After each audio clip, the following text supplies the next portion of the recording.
Okay, so welcome back everyone to the second part of our lovely Roots and Resilience evening. We're here on Zoom, Facebook, YouTube, so many places at once. And after a beautiful, relaxing medicine walk with Julie, we are now ready to have a walk into Rakesh's community forest garden. Cool. How long do we have for this session? So we've got an extra 5 minutes hanging around, so you can have 25 minutes or 30 minutes. Okay. So roughly just before 7 o'clock UK time. Yep. Okay, cool. So, let's begin with what is a forest garden. So if we're talking about community forest gardens, let's start with the kind of basics of, well, what actually is a forest garden. So, who'd like to speak into that? What is your understanding of a food forest or forest garden?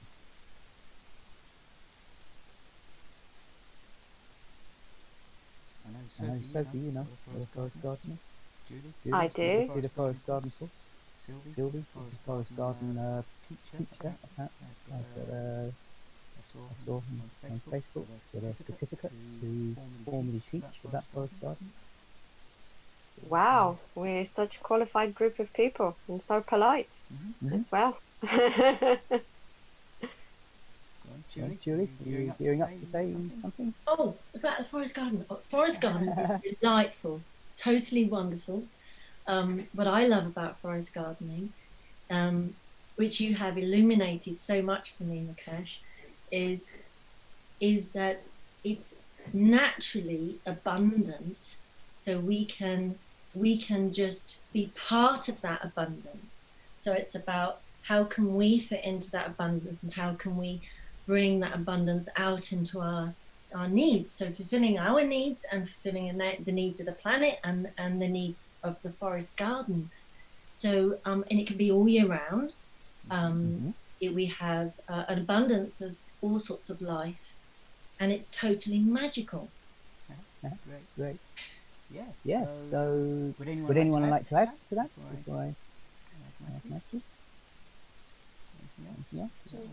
Maybe I can add, in terms of kind of natural patterns. So I think an interesting part of that is looking at natural patterns, looking at the edge of a natural forest or a young forest, and looking at the way that is the kind of most abundant and productive stage in terms of meeting the needs of the ecosystem and of all life, and also our needs. And in terms of the diversity of yields, so in directly for our needs, kind of edible, medicinal, fuel, soap plants, dye plants, building materials. There's a really, really wide range of things that we could get from that garden. Really? Yes. So a forest garden is a...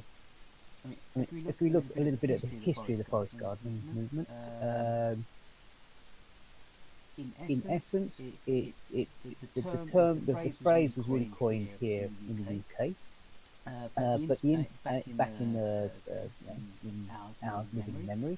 But actually, the inspiration for it comes from thousands of years ago. So thousands of years ago, when humans started to go from from place to place, they recognised that actually, if they stayed in a particular place and just tweaked the jungle a little bit, because most of it started in kind of tropical environments, if we just tweak the jungle just a little bit to make sure that these plants grow here alongside these, alongside those, then we can just about, we can survive. We can actually, rather than having to constantly be moving to eat food, we can actually be harvesting, we can settle and have things all year round in this place. But everything you need, from your food, your medicine, clothing, and whatever art materials, all kinds of things. So when it came to Robert Hart, who kind of brought this to the UK and to the temperate climate, he wanted to see, well, how is it that we can transform the he was watching it and saw with great horror and sadness how the UK, even though it's called the green and pleasant lands, how the green and pleasant lands is mostly agricultural, green and pleasant, and not so pleasant, because not so diverse actually. And so we were losing our forests. And so this diversity of animal life and insect life was dwindling. So he was trying to understand, well, what is it that we could do to try and re-green, but in a really rich way? How is it we could add a lot of diversity back to our landscapes? He looked at the agricultural industry and realised that, well, what's really going to give them an incentive to actually change their practices, because they're doing well with their own eyes of how big scale agriculture, they're earning their money somehow, there's problems and blah, but it's going to be really difficult to change them. So what's the next biggest available land that you can imagine? You recognise people's back gardens. As we know, the history, I can speak about the history in the UK, and possibly this pattern is common in many other parts of the world, but in the UK, it was a sign of prestige that you didn't have to, you were so rich or you were wealthy enough that you did not have to work the land anymore. And therefore your garden could become this nice, pretty, pristine, flowers, ornamentals, and so on and so forth, with all kinds of different exotic plants that people have brought from different parts of the world, and well manicured and all the rest of it. So it was a sign of your wealth to stop growing food in your own back garden, because you were so wealthy, possibly because of slavery, possibly because of exploitation of some other description, that you were so wealthy you didn't need to get your own hands dirty. So he's like, what could we do to change this pattern? And he recognised that obviously, as the economic systems have their ups and downs, different parts of history, there's going to be times where people really do need to think very carefully about their budgets, about food. So if we could convince people in their back gardens to actually start planting trees and growing food, what's actually going to inspire them to do it? What's actually going to inspire them to actually want to plant trees? And recognise if we can give them not just food, but many other things from that garden, especially at times of crisis, then perhaps people will start to get interested. So he started an experiment in his own garden with his own, where he lived with his brother, who had some physical mobility restrictions. So he started experimenting. He took all the things that he saw in India, in Kerala in particular, things he saw in places in Japan and various other places where they've been practicing these kind of, and Indonesia, where he saw these practices, which have been happening for thousands of years. How can we change that? That's tropical. You've got sun and heat all year round. This is England. Different story. So he kind of took some patterns and started evolving it and started, just experimenting to see how he could actually create some kind of year-long yield with minimum effort. So basically he got inspired by looking at how nature creates abundance and richness. And so if we notice, when we go into the heart of a forest, it's dark, but it's protected. So during the hottest day of the year, you're in the middle of the forest, it's cool. It's nice and cool. You look at the soil, it's smell it. It's rich, it's full of life, it's got moisture, it's got insects, it's got bacteria, and that's what gives it this beautiful smell. So in the So in heart the of the heart of the forest, forest, it's it's generating generating huge amounts of nutrients. It's got moisture trapped in there, but it's it's devoid of sunlight. So it's So it's generating generating huge amounts of soil, and if you look at this kind of soil, if we want to actually grow the kind of annual vegetables that many people do, this soil this is soil just is just perfect. But once you start putting this in the sun, it dries out, it goes hard, the life disappears from it, and all of all of a sudden it's no longer fit. fit. It's not the the same substance substance anymore. anymore. If we If we go, go, say, to the kind of sunny spaces, what we notice is there's a lot of things growing there, but in the wild spaces, but they're but they're not not really. it's not your nice big juicy carrots, and it's not your nice juicy apples and plums. They're tough plants, but they're not so. And some of them could be edible, but they're not really going to feed you. Where these two systems meet, kind of meadow and the forest, deep dark forest, at the edge of the forest, now all of a sudden you've got a really dynamic space. You've got all the nutrients and the moisture and the protection of the deep dark forest, but you've also got the sunlight.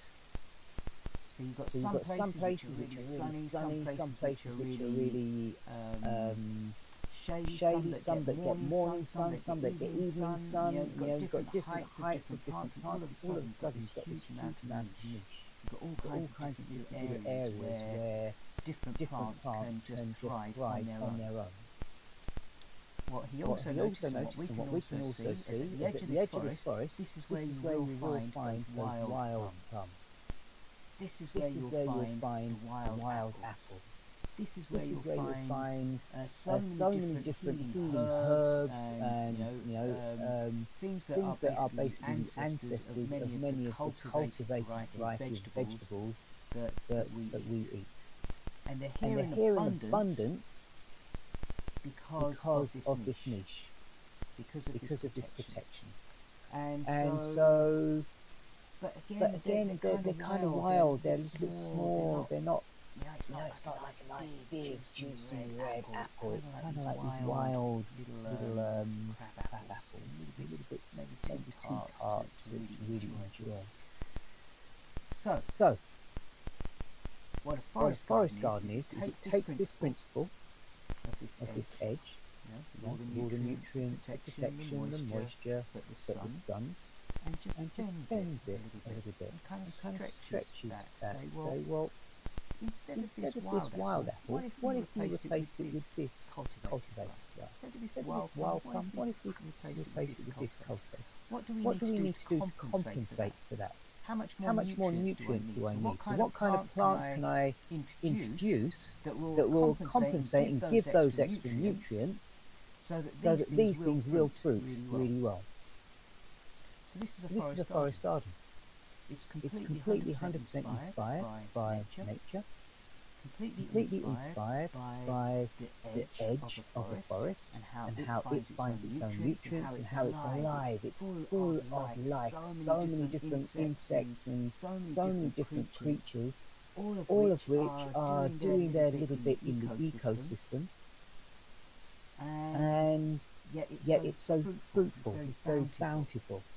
And we take that principle and just bend it a little bit to see how is it that we can now have much more edible varieties of the wild cousins in this space, and therefore really give us lots of yield. So this is a forest garden. It's just based on nature. It works, so as you probably have noticed, when you go to the edge of the forest, a normal natural forest, you don't go and water that. You don't go and add nutrients to it. You don't till it and turn the soil and do all these crazy things that we do in our vegetable gardens. It's just abundant on its own. So, with that in mind, a forest garden effectively is, as Julie and Sophie have said, is a really abundant It's a place of real magic and real beauty because it's bountiful in food as well as nature, as well as insects and bacteria and just life. So it's So it's a really fascinating place. And it manages itself. So it's very low maintenance, or it can be very low maintenance, depends how you design it. It is very resilient, and because there's so much diversity in here, if the weather patterns means that one year your apples do not flourish, your plums will, your your cherries will, your medlars will, your raspberries and your blackcurrants and your red currants and your josterberries, your worcesterberries, your so if maybe the spinach is having a tough time, it's maybe a little bit too hot for it. Hey, your chards and your other things will be there. If perhaps your green leaves aren't doing so well because of really extreme hot temperatures, well then your Jerusalem artichokes will do well. And so you're gonna get yield all year round. But depending on the weather patterns, perhaps it's a different yield from last year. But you're still going to get yield, and if you design it well, you're going to get lots of yield of lots of different things. So, for example, in my garden, I've been kind of taking a record of what I'm getting each month, and pretty much for the whole of last month, the whole of July, on the 1st of July, I actually said to myself, you know what, I'm not going to spend even one penny on food for the whole of this month. Easy. It was really easy. And this garden I designed 10, 11 years ago. Have hardly touched it for the last 6, 7 years. Just a few days here and there, just clearing bramble, this, that and the other, until this year, where I've now started to start clearing things in a little bit more systematic way. But I'm getting getting so much yield from it, and most of it is because of the work that I did 10 years ago. So it's an richly abundant space. That's what we can get from the forest garden. But what is a community forest garden? What might a community forest garden look like? So what can you imagine? What would you imagine? Yeah. What kind of yield might you be able to get from a community forest garden? Who'd like to speak into that? Well, not only yield as in food, but also as in connection with people and sharing of knowledge. Exactly. So in a community forest garden, all of a sudden we're bringing lots of different people together. We can be growing the foods, and having all the different food type yields and the dyes for some kind of artworks and all those kind of things. But we can also be meeting each other. Okay, so what kind of activities, for example, could we be doing in a community forest garden? What kind of things would we do? Or actually, first of all, let's look at some of the actual tangible yields. What are some of the things that we could actually grow in a forest garden that is not necessarily food? Because most people think people call it a food forest. It doesn't have to be exclusively a food forest. The ancient ones in the tropics, in India, Indonesia, and what have you, they were not just about food. So what other yields could we get that we could grow that are not necessarily food yields? Coppicing for baskets and willow making. Yep, so coppicing either for poles and then for willows and things, for making baskets, all kinds of really beautiful creative stuff. Wonderful. What else could we get? Natural pigments for paint. Yep, pigments and not just pigments, but all kinds of different chemicals and things that can be used for dyes and all kinds of stuff. Yep, wonderful. What else?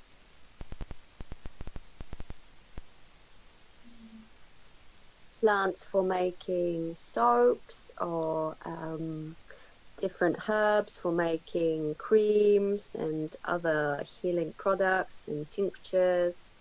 Could have a lot of activities around medicine making together. Yep. Basically, if you think about it, all the basic things that humans need, but really need, at one point in our lives, in our histories of the species, we got them from the garden. At some point in our lives, we got them exclusively from nature. So we worked out how to do all these things long before we worked out how to make them synthetically. So whatever kind of basic needs that you have, most joyful basic needs that you have, chances are we can find some way to do that from nature. So for example, the wax myrtle bush tree. Yeah? As the name implies, we can get wax from it to make candles. We can also get a berry from it to eat. We can also use the leaves for cooking or medicine, or in fact it was one of the number one, the first plant the Native American Indians used to go to when, regardless of what illness it was, you go to the wax myrtle tree, and there's some part of that tree that will heal many things. So as Sophie said, we can get soaps. So many different plants contain saponins, soaps. There's absolutely no reason why. In fact, if you live near a park, there's absolutely no reason why you should ever have to buy soap. It's there for you for free. You just need to know which plants are going to do it for you. And whereas any park here in the UK, I can pick at least three different plants that will give me soap. It's more or less in every single park in the UK. So why are you buying soap? Why are you paying for that? It's out there. It's natural. It's free. And when you use it and it decomposes, it doesn't create poison. It doesn't kill animals and insects. When you flush it down the drain, you can put it straight into your garden. No problem. So why are we using all these heavy chemicals and things when actually it's out there already in nature? Okay. Anything else? Any other interesting thing you've got in your forest garden? So we could make salt substitutes. We could make I don't know, different things for polishing your silverware. You could be making glues. You could be making. The list is absolutely endless. It's just up to our imagination and our capability to do the research. Luckily for us, there are plenty of people who've been doing this research and writing books about them. Plants for a Future, for example, an amazing project. If you don't know about it, really go and look it up. They have the most amazing resource of different plants and what you can do with them. Martin Crawford, another amazing person who's been also collating all kinds of different fantastic yields and different unusual plants that will basically survive. And in fact, both of these projects, one of their basic outlooks is they're looking for plants, trees, whatever, that are either perennial or will self-seed, meaning that once you've planted them, you'll get continuous yield from it year after year after year after year. You don't have to till the soil, you don't have to reseed them, it will do it naturally on its own. Some of the self-seeders may only last for 5-10 years. Some of the many of the other things could be there for hundreds of years. My forest garden I planted 10 years ago. Hardly done any maintenance. Just tweaking it, adding more things to it for the next 3 years, and then pretty much left it alone. It was completely abandoned for years, 7 years.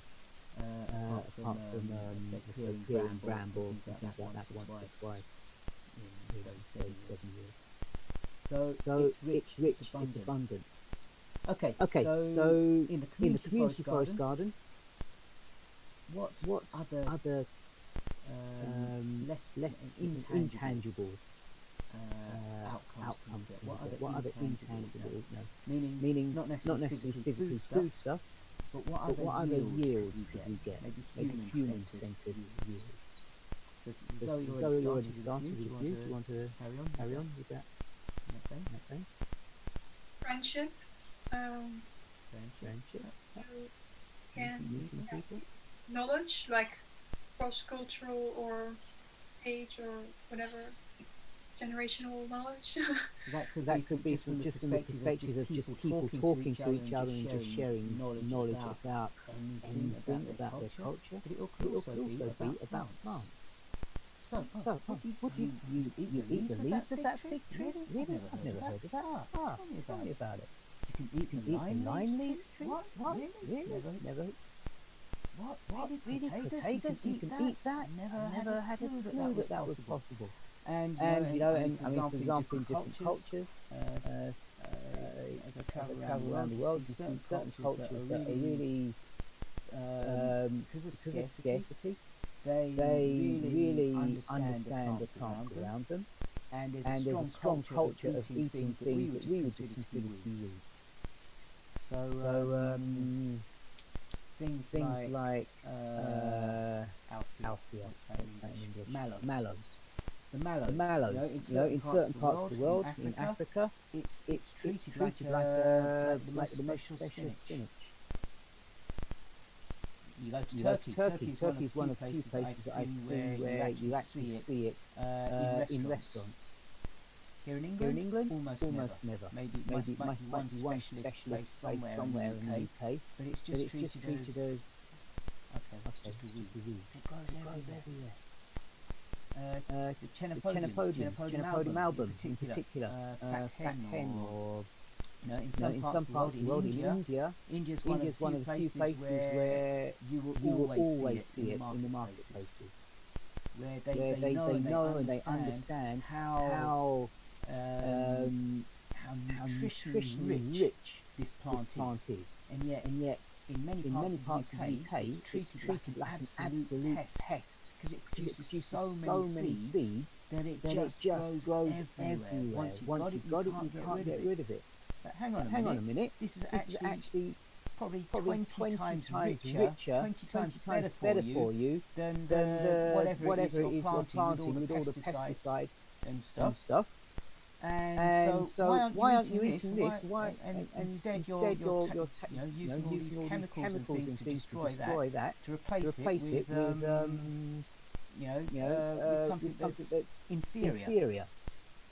The seeds, they're it's like somewhere between amaranth and quinoa.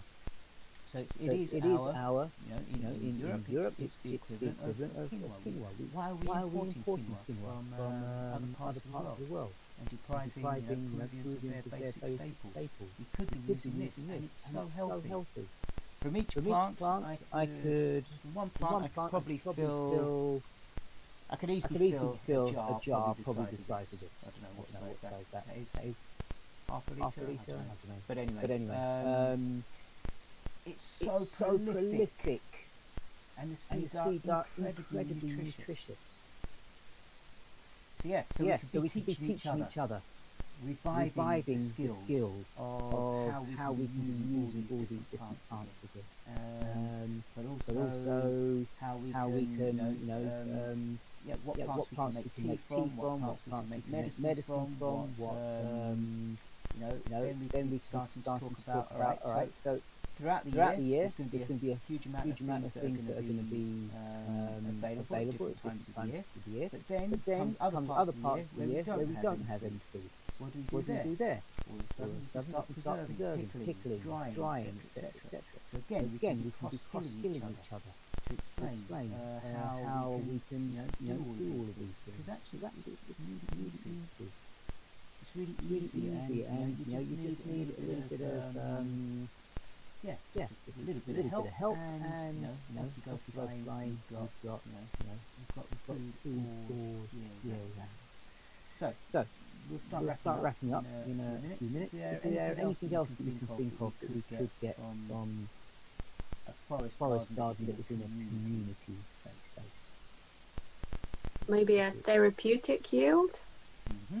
Medicine. So I think, You mean like growing medicines, or just the fact that you are touching soil and you are in nature, and that, as Julie was saying, is healing in itself. All the work Julie's doing is exactly this. It's just while in nature, you're just healing yourself just by being there. yeah, I think that's really important. And also, I think just being around the medicinal plants, as we spoke about before, even if you're not like ingesting them, just their energies, like the kind of the pollen that's coming off them, I think, yeah, just encountering them is very healing. And being around those communities of plants and that natural order, I think there's something very soothing about it that people instinctually understand and react to. Probably the most significantly important thing that I can see that you can get from the community forest garden is hopefully inspiration. So people hopefully will get inspired by seeing how little work you need to do in a community forest garden. See how much yield you get from it. See how much enjoyment you get from it. See how much how easy it is to make and maintain. And hopefully be inspired to say, I can do that in my back garden. I want a forest garden in my back garden, and I want all these insects. I want all these different foods and all these things, so they can then inspire their neighbours, who can inspire their neighbours, and bit by bit we can start transforming these grey, boring, just lawn, edge to edge, with one little token tree in the corner, kind of Zen gardens, which are totally lifeless. So hopefully we can start it by doing that, start bringing back insect life, start bringing back all these amazing creatures that so rapidly, because of the ways that humans have been living, and we're losing at such a I don't even know what the word is, but such a heart-wrenchingly sad rate. So we can be turning that around.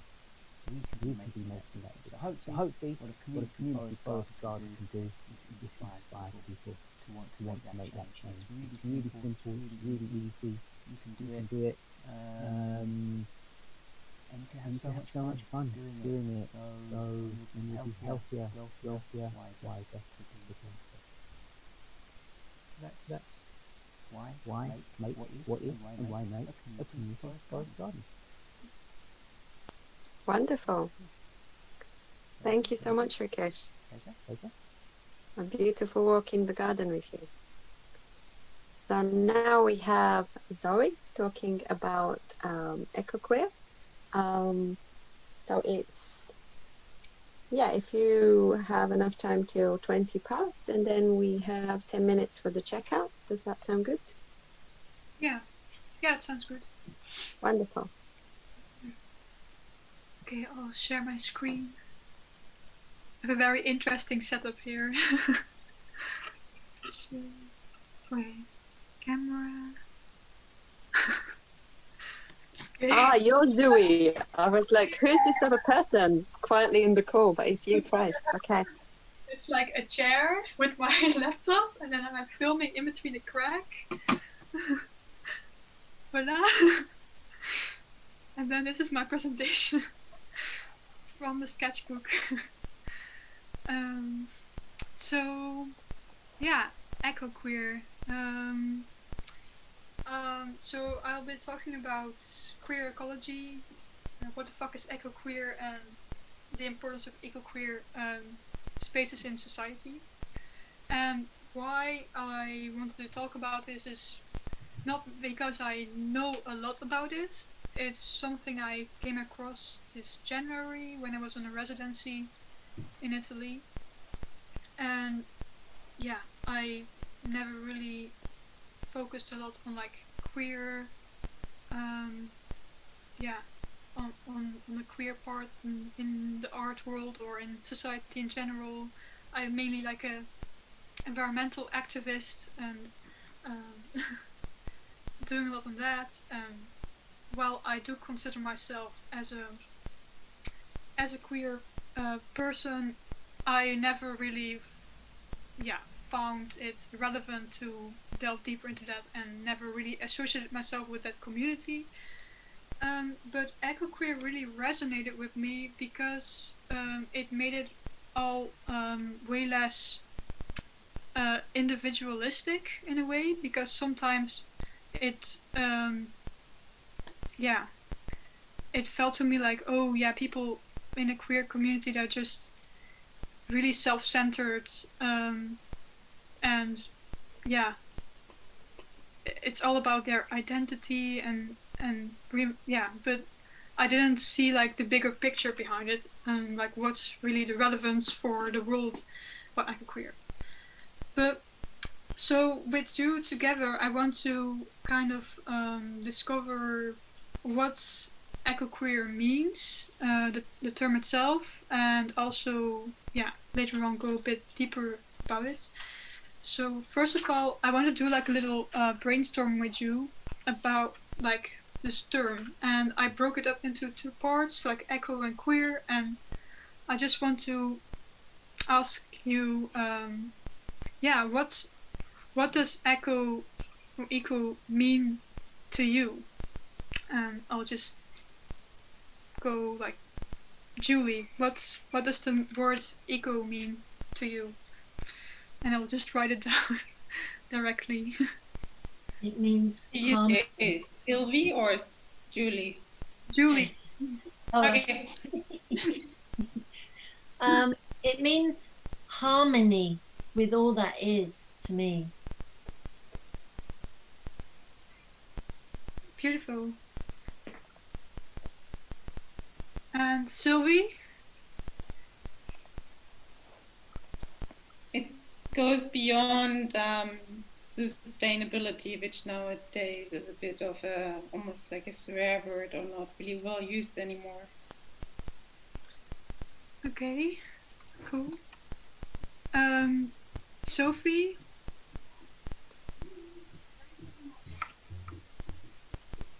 Sophie? Yeah, I think ecology, I think about kind of systems, ecosystems, kind of looking at something whole.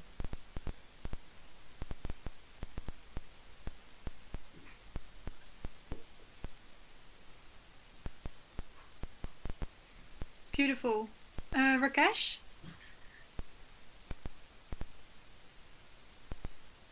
What does the word eco mean to you? Oh. So we now have like a few words. I can also like write a few things down. It's more about like, indeed, I really agree with the harmony, and I also see like interconnectedness, or maybe people associated with nature, or environmentalism.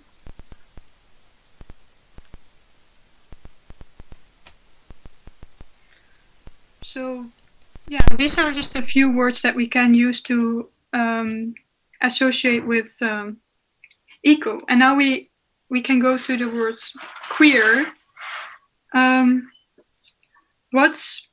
What do you think about when you hear the word queer? Sylvie?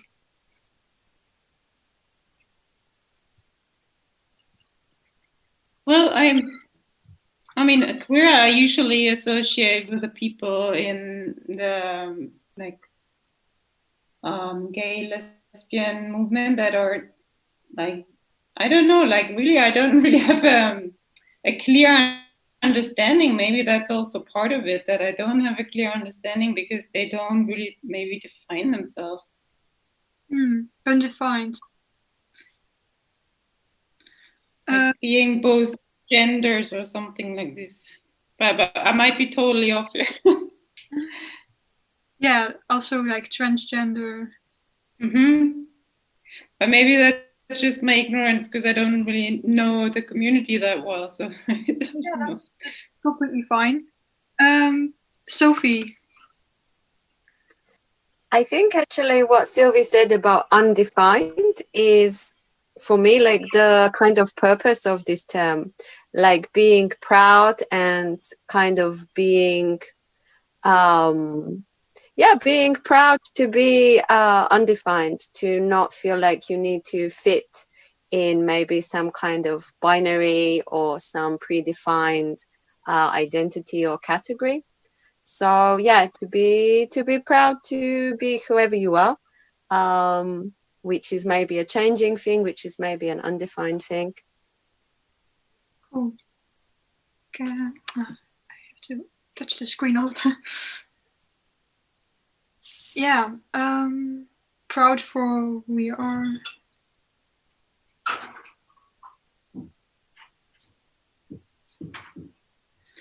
I don't know if that's proper English, but Julie, do you have something else to add?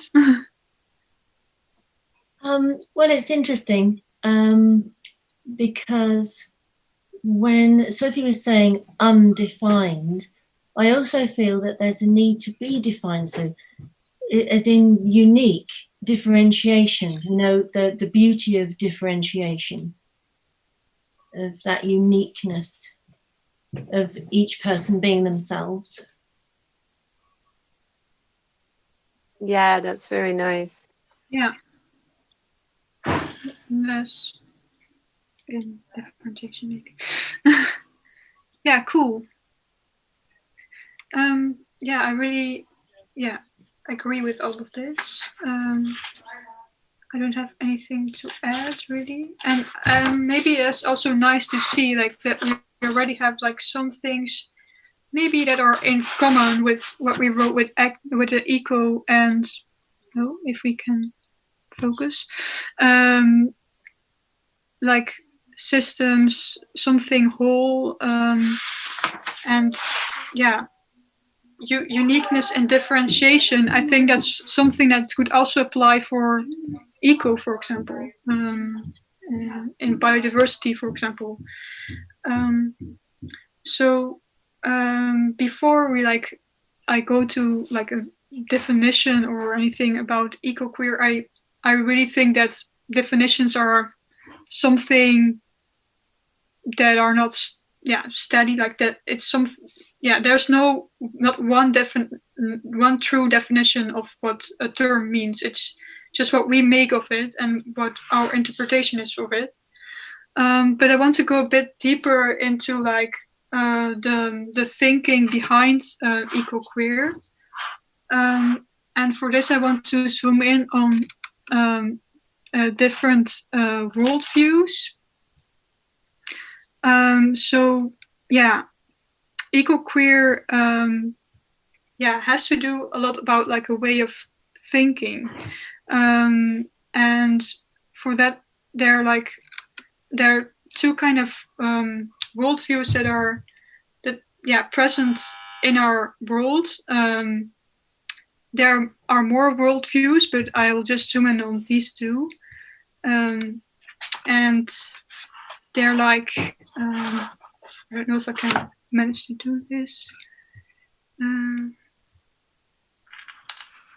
The world of forms. It's a bit what it means is that they're like we see the world as like separate objects, and an object has power over another object whenever they can move that other object. It's really about like power relations, about being able to influence others, and the objects or like beings that have like that are dominant and that really decide what's happening in the world.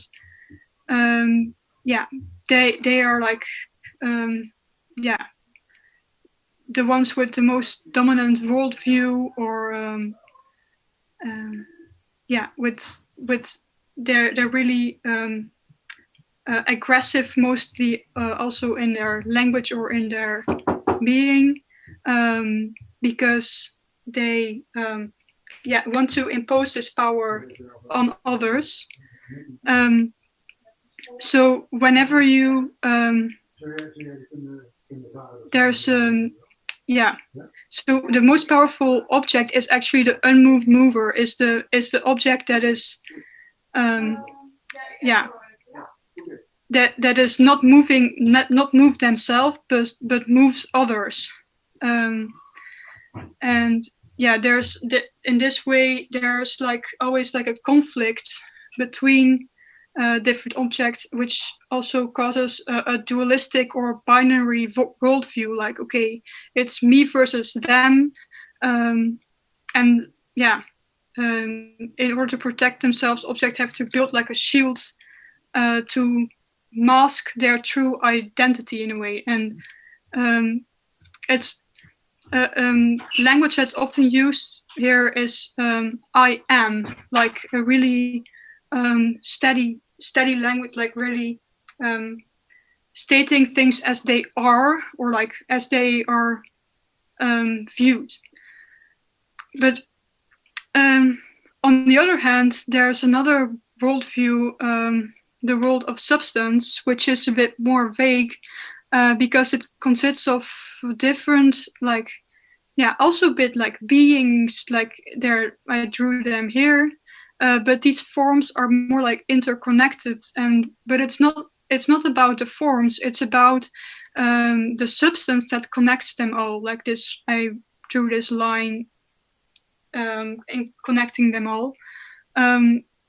It's more about the energy that connects all beings together. So whereas here there's a lot of a power play taking place, like where it's me versus them. In the world of substance, it's more like power with. We are together, and we are much more powerful when we work together. When we can create so much more when we connect with each other. And it's not the most powerful, like rich places or beings are the ones that connect with others and empower each other to act together. So it's about an interwoven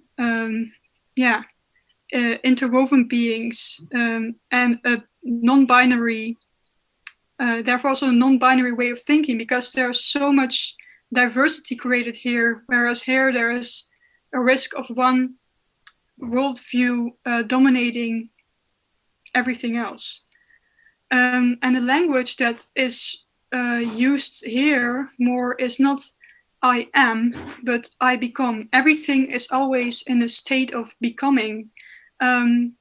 So we, in this worldview, we do not say that, oh, I am, for example, a woman. I become a woman, or I have become a woman because maybe society has taught me to be like one.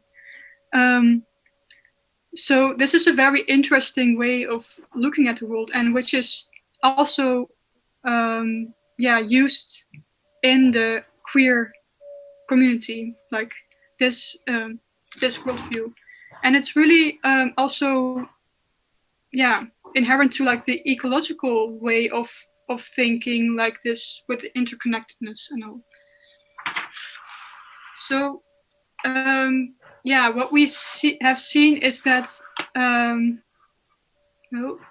you see this? Maybe you need to zoom out a little bit. Can I ask a question, Zoe, before you move on? Yeah. Can you give an example of the unmoved mover? Because it's a bit abstract, like an example in our culture. Yeah, it's for example, I will go back. The unmoved mover is are people that, for example, how boys are often raised in our Western society, maybe also in other cultures, is to act tough and to not show their feelings. And because if you show your feelings, you show your weakness, and then other people might harm you in that way. So that's about being making sure that you're unmoved. So often, like, these are like business people that like are really in a way also psychopathic. We're like raising psychopaths in this kind of worldview where like people are supposed to not show any feelings to themselves or show any compassion towards others, but only show their power over others. In terms of money and things. Is that more clear? Yes, thank you. Okay. So going on to the next page, so what has happened in our world is like a colonization of the mind, where like the Western worldview has been like imposed onto the rest of the world, and also this binary thinking of like good and bad, women and men, whereas like in other cultures this thinking was not always inherent to them. Like often like in some indigenous cultures there were like more genders than just female, male. They sometimes 5 or even 7 genders were identified by them, but because of like the Western colonization, they were supposed to also adapt this new form of thinking of man and woman, that these are the only 2 genders that exist. And this is also kind of putting people in very suffocating people in a way, because they're like put in a box where they may not fit, or where there should be no box at all, actually. So what queer so actually does is besides all the terms that we described, it's also about decolonizing our bodies and minds, and really questioning like what we truly feel, and really questioning the systems that are at the ground of our thinking, in like terms of, for example, gender or sexuality. Like we live in a very heteronormative world where people are taught to that girls are supposed to marry a man. Like nowadays it's changing, but it's still like very dominant, this idea of like heteronormativity. Well, this is other ways of other sexualities are very natural and seen everywhere in nature, and all everywhere in the animal kingdom, but also in plants. So it's actually not natural to put people in these boxes that they have to act the same way as everybody else.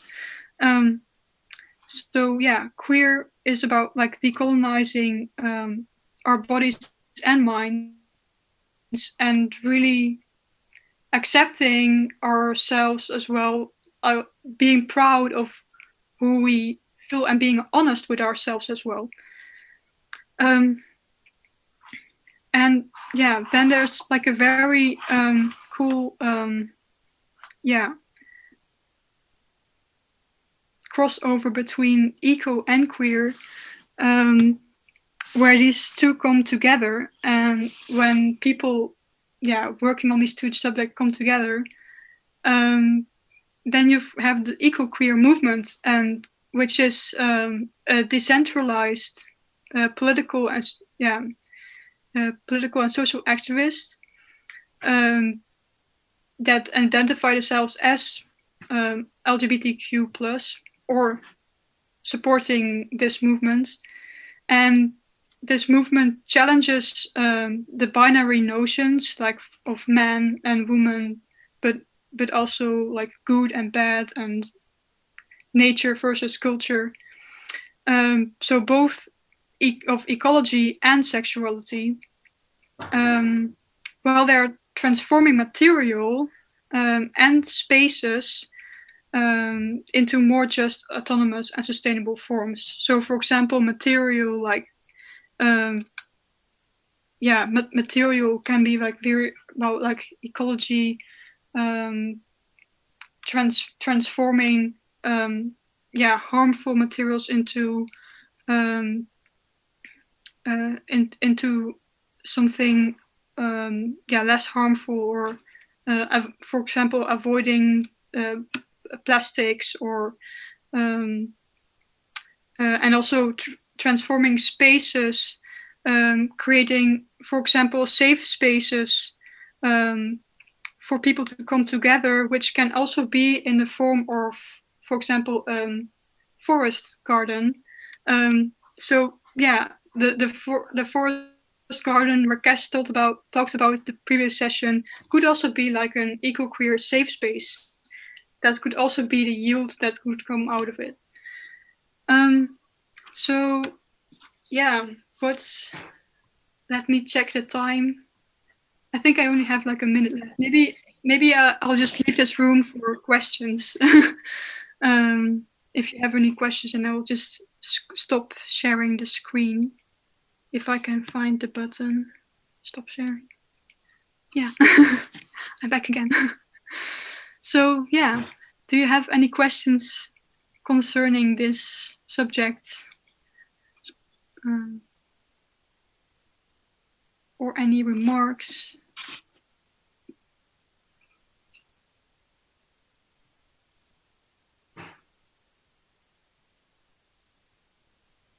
I don't have a question, sorry, but I really love the points that you brought up through that. I think that there's so much there that, there's so many layers to that I find really interesting, and I think that it's really something that you can apply to much of the homogenization that we have in society at the moment. That can be sort of reapplied as well, the concepts that you had there, and the thoughts, and the care, the care that's needed, the individualization that's needed, the acceptance, and the bringing into awareness. I think it's beautiful. Thank you. Yeah, I think it's very interesting as well, the kind of bigger points about this kind of way of thinking, material way of thinking, objectifying everything. First we objectify nature and we destroy it, then we objectify other people, and then we objectify ourselves. And in that way, we just, allow ourselves to destroy everything that is around us. And this kind of binary mentality as well, of that you're either this or you're this, and this kind of othering and defining. I think, even for people maybe who don't define themselves as queer or haven't had a kind of question about this in their life, I think it's still a really important point. Because the more you start to question things, the more you see how much is defined around us, and you think, well, who is defining this, and why are they defining this, and is this really meeting our needs, and is this working for our good? So very interesting, good questions.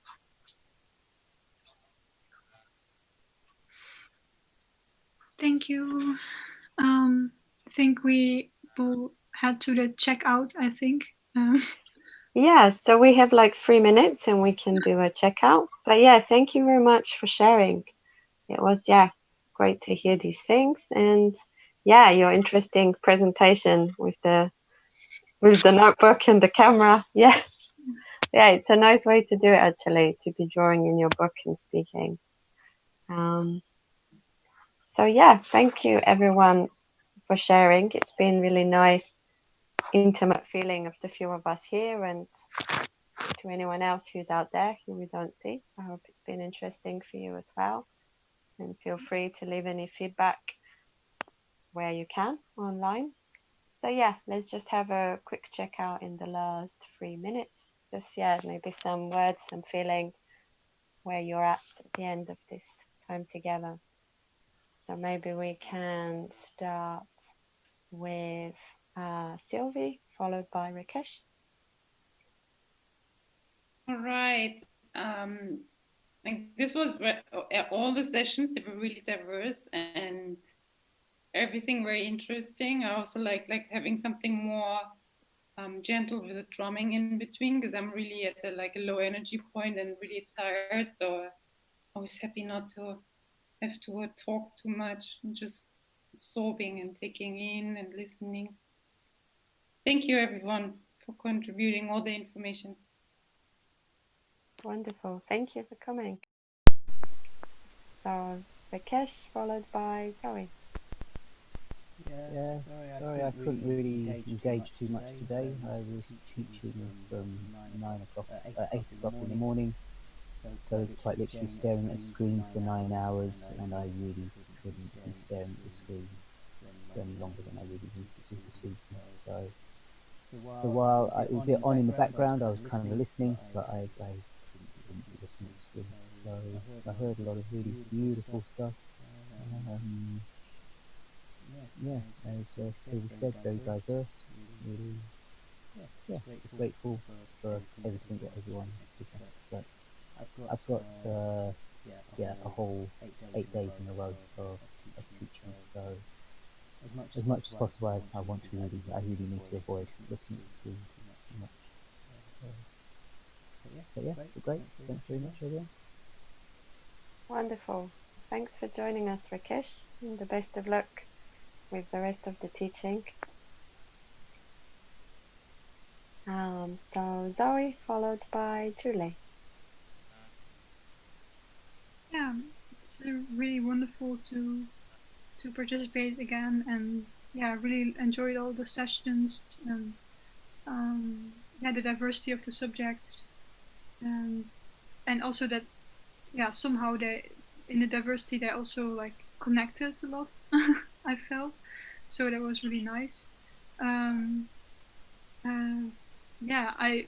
Pity that Emma could not do her session. I was really looking forward to that as well, but maybe next time. And I'm really looking forward to the next time and contributing more. I'm having more and more ideas on sessions to do. So yeah, great.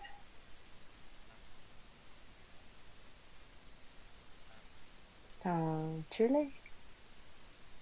So, wow, I just so loved that so much. It was wonderful to join in and to hear Sophie, Rakesh and Zoe, your presentations are, there is, you're right, Zoe, there's a connection there, we're all connected.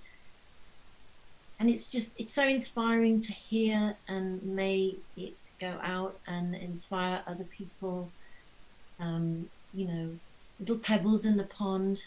I've so enjoyed our intimate time, and lots and lots of love to everybody. Thank you so much for this time. It's just superb. Wonderful. Thank you so much. Yeah, it's been really beautiful. A simple walk through a safe space forest garden with medicine walk and meeting with plants and new ideas on the way. Really enjoyable, really lovely mix of things, and big love to you all. Thanks for everyone again sharing from the heart.